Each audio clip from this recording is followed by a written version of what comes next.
The whole time you're in one of these places, it's pins and needles. You always have in the back of your mind, who am I going to run into or what am I going to see?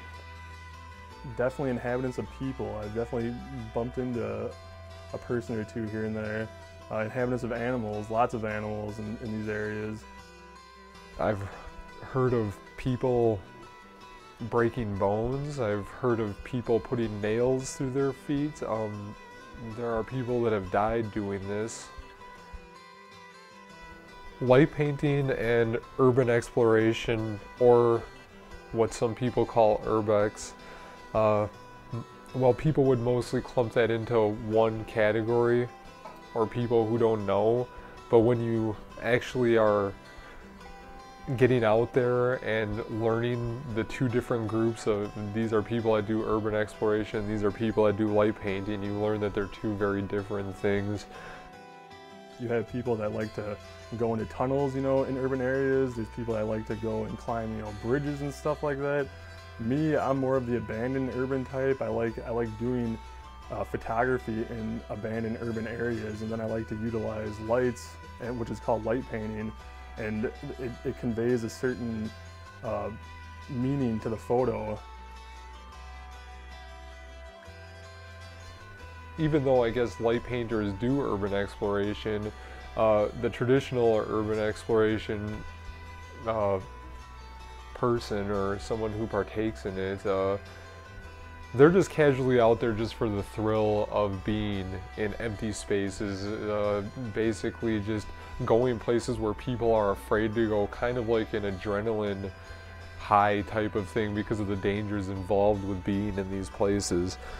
Whereas the light painter is going into these places at night and trying to take something that is pretty much left for dead and bringing it back to life and capturing its essence and telling a story through that portrayal. When I first started doing the urban exploration, I was in California and my brother came out for a visit, and my roommate at the time had found out about this abandoned cannery. We went out there, all three of us out there at night, and went into this place not really knowing what the heck we were doing, but just knowing that getting out there and doing it was the only way that we were going to get better. And we had to walk through this this area, and we had boots on and everything, but we didn't have any steel toe or anything. So when my brother was walking through this one area, it was filled with like different debris of like wood and stuff like that, and there was nails sticking out. So he accidentally stepped on a nail. I mean, luckily it didn't go through his foot, otherwise he had to go get a tetanus shot. But I mean, it was a pretty close call because that almost put an end to our whole entire shoot that night. I mean, it was just right at the beginning of the night. I mean, stuff like this happens, in the field, and I mean, if it does happen, I mean, there's no way you can keep on pushing on or anything. You have to just go and, I mean, if you hurt yourself, that's it. You have to get out of there. And at the time, I was using a little 35mm camera. I found out that when you have a film camera, light painting's not that easy. That's when I started realizing that the way for me to do it, based on the equipment that I had and learning my equipment's strengths and weaknesses, I decided to hone in on the daylight, these structures, these places, these spaces in their natural setting during the day. And after I moved back to Wisconsin, I decided to join a photography program and ended up at Milwaukee Area Technical College. And one of the first classes I was in was a view camera techniques class. And this opened my world up to something I never thought possible. I heard of view cameras, but I never really knew what they were.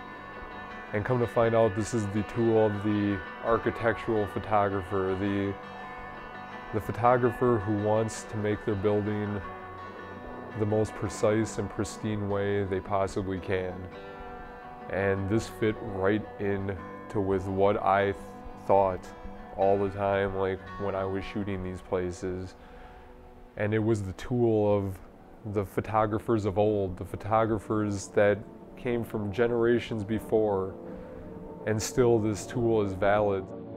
The first thing that I was drawn to was the story behind the structure and how these once bustling buildings of operation are now just vacant, well, I guess kind of like playlands for the modern day artist. You go in there and there's street art, and then there's the light painters coming on top that are making photography art.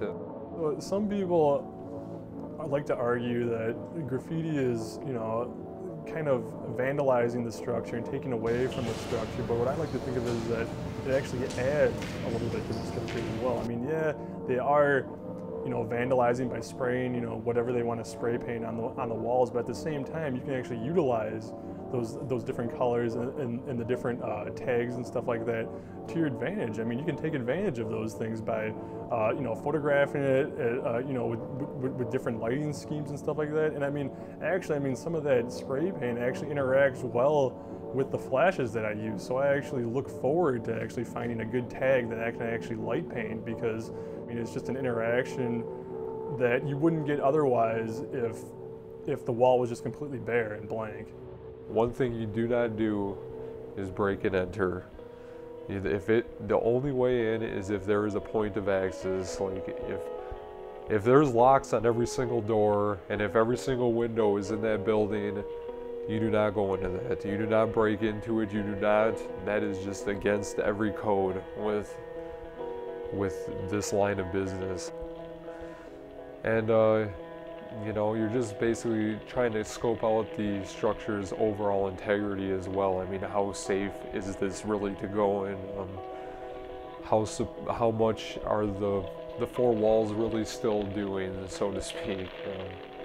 I mean, I even heard stories of people, dying, falling through multi-level, structures and stuff like that. So I mean, none of this stuff can be really taken lightly. You have to be careful when you go in these areas.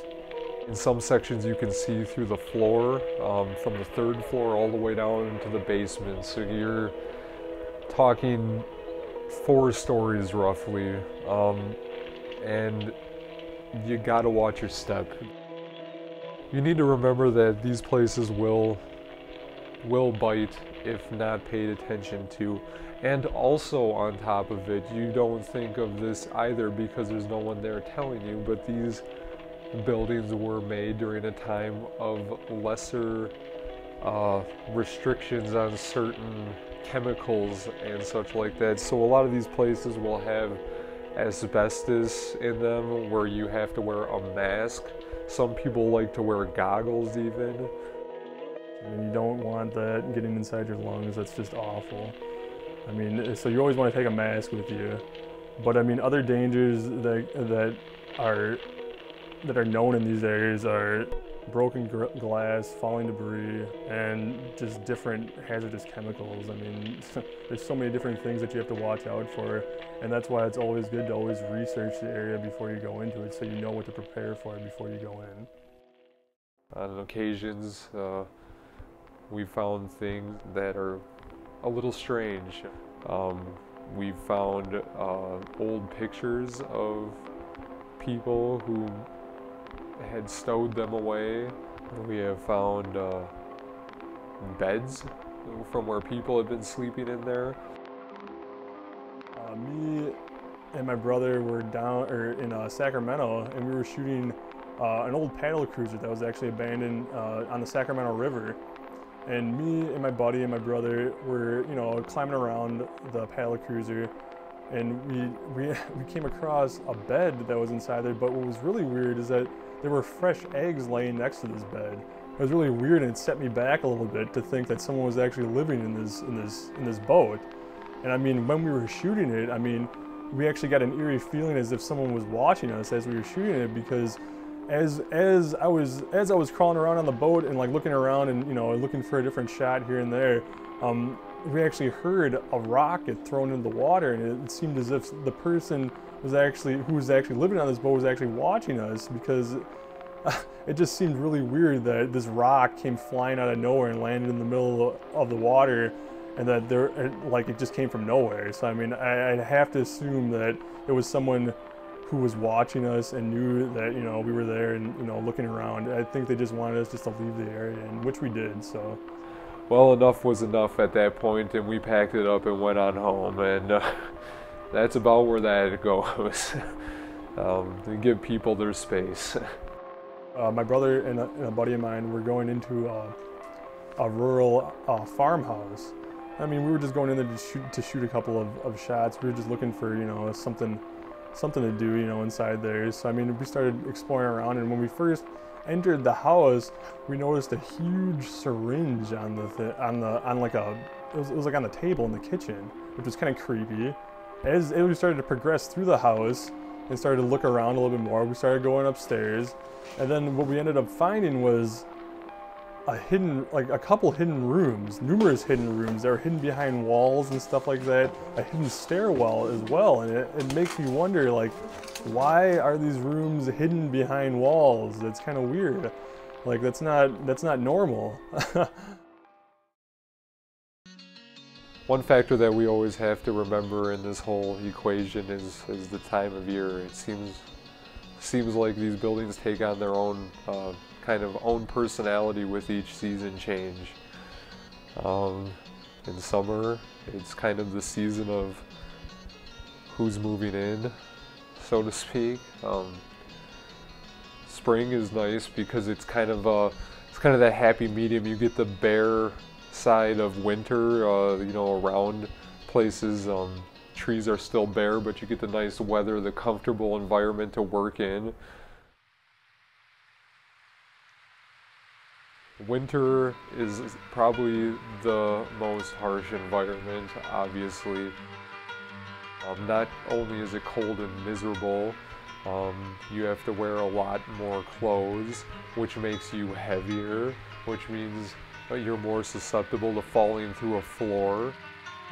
The snow accumulation on roof, you have to remember that. It can cause for a cave-in.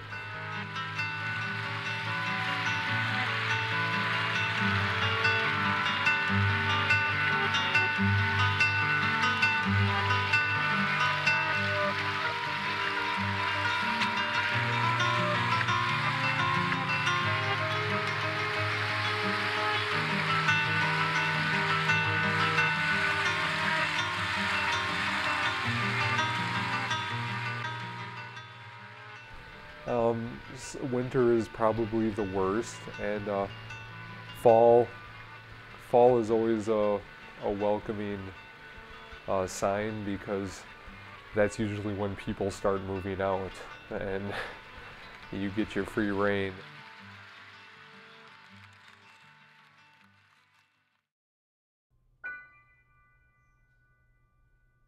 Me personally, I like the grime and the filth that is involved in these abandoned areas. I really think that like when you're able to make an abandoned area, like, you know, an abandoned industrial area that's all filthy and everything, when you're able to make that look good and pleasing to view, I think you can probably make anything look good. Just by the fact that, I mean, these things, I mean, the textures and stuff like that inside there, I mean, when you don't add the light and you just see it normally, I mean, it looks filthy, it looks disgusting.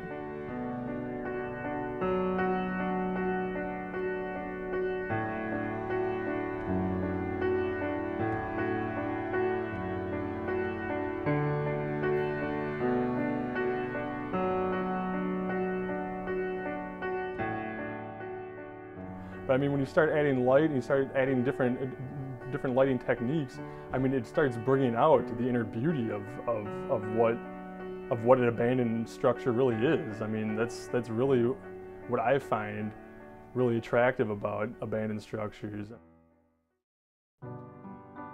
There are a lot of places that, I mean, everywhere you look, there's places that are abandoned. And you know, for just anybody, you'd want to jump into any building you find, but there's certain buildings that you look for, and the ones that that I personally like are the ones with vast spaces, but have a unique twist with in terms of architecture. I like the old style, old brick, lots of texture, maybe a lot of old painted signs. Peeling paint is very nice aesthetically.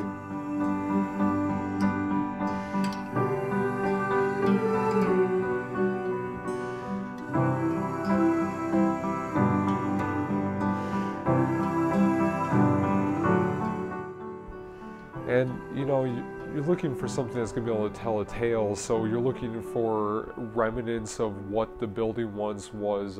Maybe it's desks or old papers or old supplies, or maybe it's old equipment.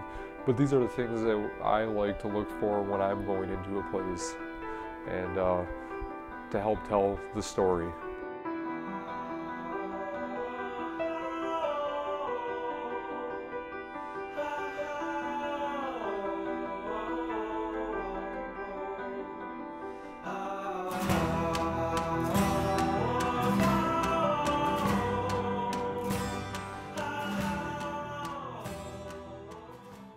My brother uses film, which is great for his style of photography because he likes to shoot during the day in these abandoned areas, and I think it looks awesome as far as what he does, you know, visually with his photography. And I mean, that's great. But I mean, for me, when I'm at night and I'm doing all this lighting and stuff like that, I have to make sure that I nail the shot, because I mean, the less times you go into these areas, the better. I mean, you don't want to be exposing yourself to these hazards all the time. I mean, I mean, that's pretty much what it comes down to. I don't want to be going into these areas any more than I have to be. Even though I still respect the area and everything, I don't want to go in there like, you know, like a lot of times. So that's where digital comes into play, because I can see the end result right away, and because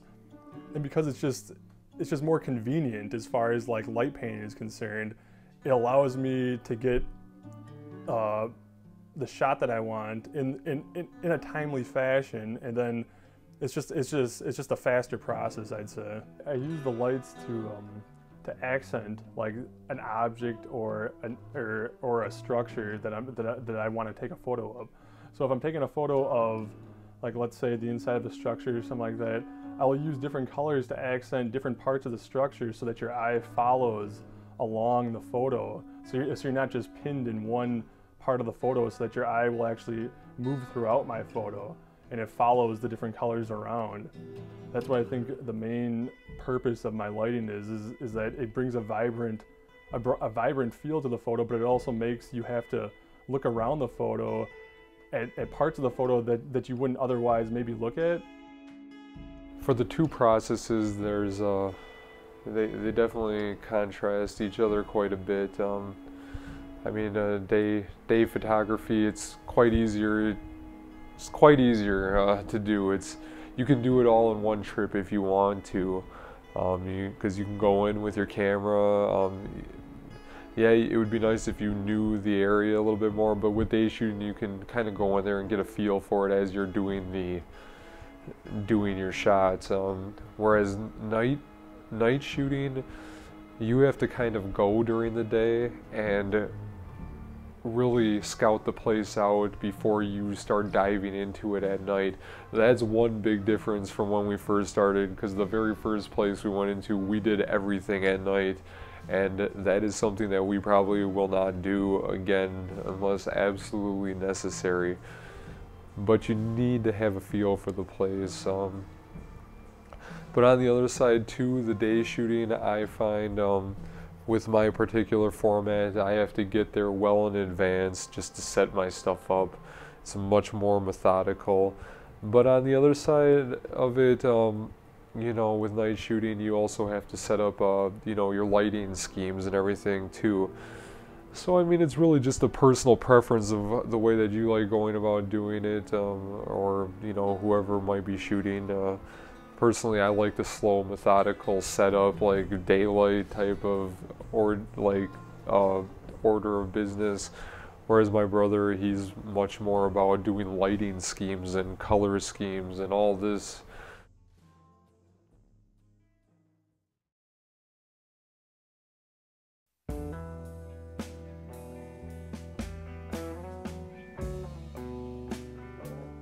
When people ask me why I take the risks when I go into these areas, I mean, it's it's really hard to explain to them, because I mean, some people just think I'm crazy going into some of these areas. But I mean, the reason why I do it is because I try to create an alternate perception for people to view. So when they look at the area, they aren't viewing it just as how the structure looks normally. I'm adding certain lighting techniques and certain photography techniques to the photo that create an alternate, it's almost like an alternate reality of the structure. And in most cases, when people look at abandoned areas, they usually take it for just face value. They don't really look in depth into the area, and they don't ask why that area looks like the way it does. And what I aim to do is I try to make something as ugly as an abandoned structure look like, interesting and aesthetically pleasing to view. I mean, that's basically what I'm trying to do, and I'm trying to bring light to something that most people forget about. I mean, a lot of these structures they just sit vacant now for years and years, and no one really knows why or how it came to that.